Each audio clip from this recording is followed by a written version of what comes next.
So, how do you find the right sort of MSP superstar tech who's going to be your frontline technician?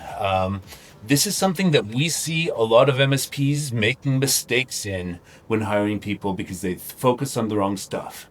Hi, my name is Eric, and I'm the founder of Support Adventure, and I've got Alex, who's one of our contract managers, here with me today in Bangkok, Thailand. How's it going, Alex? I'm doing well, and yourself, Eric? Pretty good. I can't wait to get back to my island of Koh Phangan, but today I'm in Bangkok for business, and this is one of the things we're doing, recording videos to help the people out there who are wondering, based on all we've seen, working with Support Adventure, helping MSPs like have the best staff from all around the world. What should they do in interviews? What should they not do in interviews? And with level ones, it's really important that basically you get the right person with the right personality specifically. Yeah. When I used to do a home and office computer repair business, it was just me. And the way I used to like to think of myself was the bridge between people and their technologies. Yeah. And that's the level one sort of power position that they're coming from. You have to understand the user. You need to understand the machines. You need to understand what kind of magic the people are hoping to get from the machines, and realistically explain to them how they do that, what's possible, what's not, and manage the whole expectation on how issues are going to be resolved, how things can be set up, and how you're going to help them interface with the wild world of vendors, developers, and Personalities. all the personalities in the business, and how you're going to be the face of your MSP. How the level one is going to be the face of the MSP, dealing with escalation to higher level techs, and the whole project team and all that sort of stuff. So you really need somebody who has the personality above all, and there needs to be an emphasis on customer service, an emphasis on the right way of investigating issues. Yes. So, what do you think? A lot of people think that they only want to hire somebody with MSP experience. Yeah. Or at least, I think that's wrong at level one frontline techs. What do you need? Look, so I mean, a lot of clients who I've spoken to already, going a little off when I say this, but I always tell them is hire the human and train the tech. Yeah. So they look at, firstly, their personality. Look at their soft skills, because soft skills at the end of the day are golden. If you have somebody there that is empathetic, will be able to listen to your end users' issues, listen to what the person's going through, understand that although it's just a small printer issue, that connection, it's big to them. It's a good point. Yeah. So they have to understand they have to emphasize with the human in the position. 100%. However, they also need to know how the issue fits in a business context. 100%. Yeah. To provide that customer service. Now, this is same thing with dispatchers, service coordinators, as we call it, dispatch in our company, and anybody who's dealing with the users and managing the at least initial response really needs to figure out how to prioritize and escalate based on the business impact, as well as the person's level of sort of dismay at the situation. And it focuses a lot more on knowing how business and technology and people and technology fit together than it does in knowing everything about the technology. Yeah. So you need to interview based on that. Yes. You need to ask so what kind of questions do you think would figure out this sort of Look, I think skill? It's better to go into an interview, especially with level one, in a more conversational approach. Get to know the person, find out about the personality, hobbies, anything outside of work, and then kind of go down into the experience of what sort of issues have you resolved in the past? Like, how would you resolve a situational issue rather than going deep down onto their tech skills? And so we have in our training and testing program, which vets all the techs who go through our program, we have the situational awareness test. Yes, yeah. Which basically asks them questions about, it's basically focused around service delivery, but the service delivery depends on their knowledge of basic troubleshooting. Simple questions like, have you tried turning the famous one? Have you tried turning it off and on again? Yeah. And have you tried accessing it on a different device? This level of thinking isolate the thing. So if they do have to escalate it, they've already tried the basics, and you want to make sure that they have that logic. Yes. So ask questions about that. Don't ask specifics about, network configurations. Don't ask specifics on how to do this in a panel, because the right person is going to be able to figure out all of that fast, especially now with like ChatGPT. Like how do I troubleshoot exchange shared mailbox access issue? That's going to be at their fingertips if they know how to find out. Yeah. So if they don't know how something and they know how to find it out, that's as good on a level 1 tech. So the most important thing is the methodology and the way that their brain works, so that they can learn the new stuff, because stuff's always changing in the industry. And you could get somebody with a computer science degree that knows everything about programming JavaScript or something like that, or Python or something like that, but that won't really help them in the day-to-day troubleshooting, dealing with users, managing the expectations and all that sort of stuff. It won't. It's almost like completely different than the skill set you need. The skill set you need is get your hands dirty and figure stuff out. So don't interview for specific skills, technologies, and the skills you want to soft skills, not the hard skills. Yeah.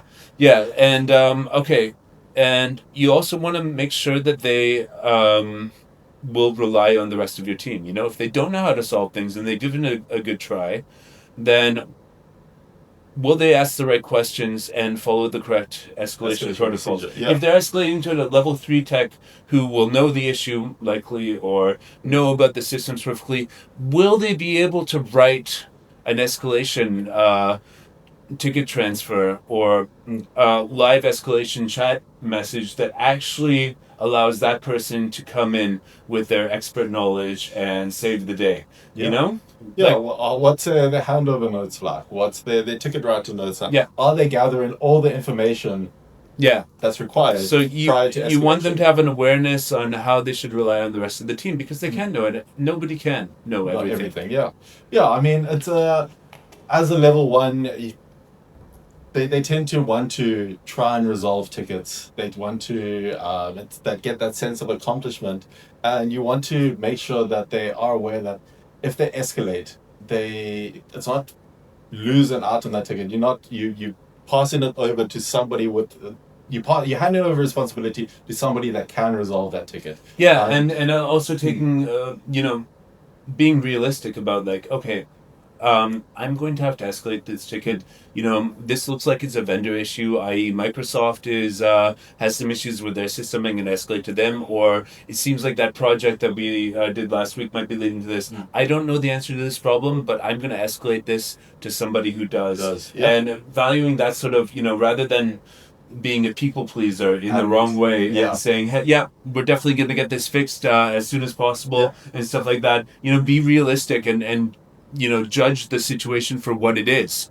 100%, rather than like telling people what they want to hear. Exactly. Understand what the capability of an escalation will be in this sort of situation, and manage the expectation towards that, and don't just try to be like, yes sir, and we're gonna fix this, and giving them promises to things that are unrealistic, because that will in the end look really bad on the company. So you need somebody who can manage expectations and give the client honest and timely updates on what's going on, and really seem like somebody who's helpful, not for just what they know and can do right there, but for the whole system of your MSP that they have access to. So you might want to screen for a little people pleasing in the wrong way. Yes, and 100%. Yeah, screen for whether they are the sort of person who will just say things to please the client, whether they're realistic at all, and see if they are that sort of honest person when they don't know something. That's really important. Yes. When they don't know something, and if you ask them something in the interview, hey, I don't, and they say I don't know, and then the next question is, how would you find out? Let's have a screen share. Let's see you on ChatGPT or Google or something. Let's see how you're going to find out. So how the cogs turn in real time. How does your brain work? What's the growth potential of this tech? You also want to find out where they see themselves in the industry. A lot of people might have experience in the industry and with tech, or no experience in the industry, but lots of sort of homebrew tech experience, and those can be some of the best hires that can rise in your organization when put in the right role and professional context. They can they might not have the experience, but with the right brain, they can go to level 3 within 5 years or 5 something. years, And really become a solid escalation tech after a couple years of seeing the issues. And then there's some people who will never, ever be able to do it because their brain isn't wired like that. And they just don't have. They couldn't troubleshoot themselves self out of a paper box, cardboard box, despite their computer science degree.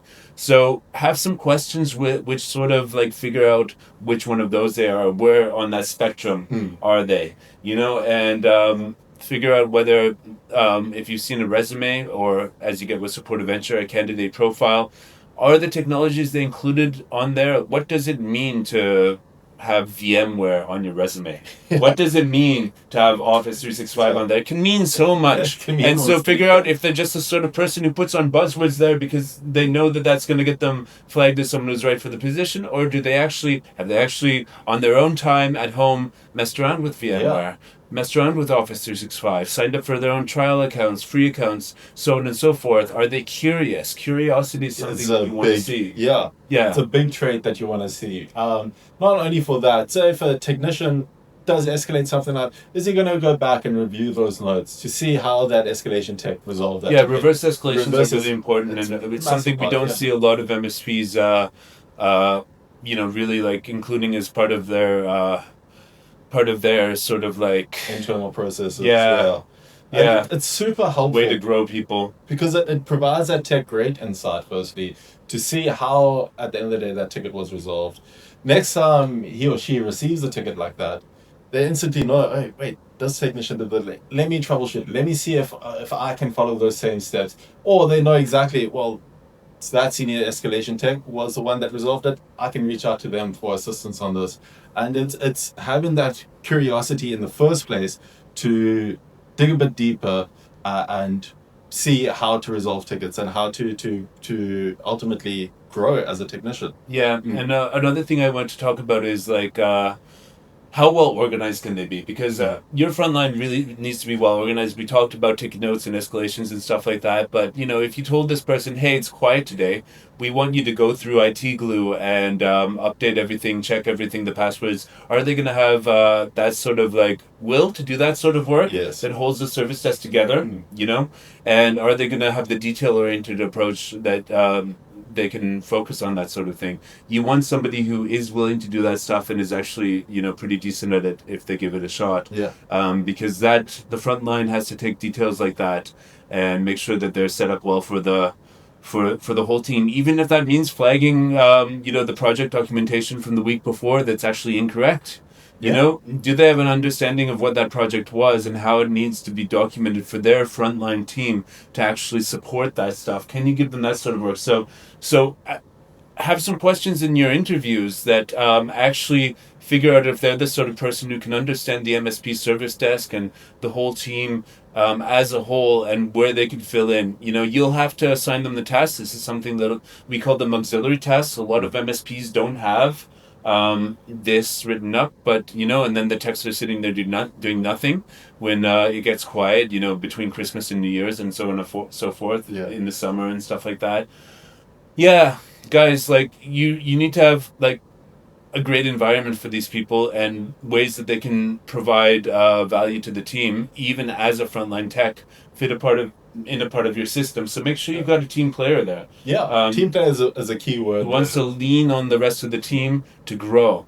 You have to figure out how much they want to grow, and you have to figure out where they see themselves progressing in this role, because some people might be happy being a frontline tech for the rest of their lives if pays them a good standard of living. Other people view it as a means to the ends of being a senior level. So yeah.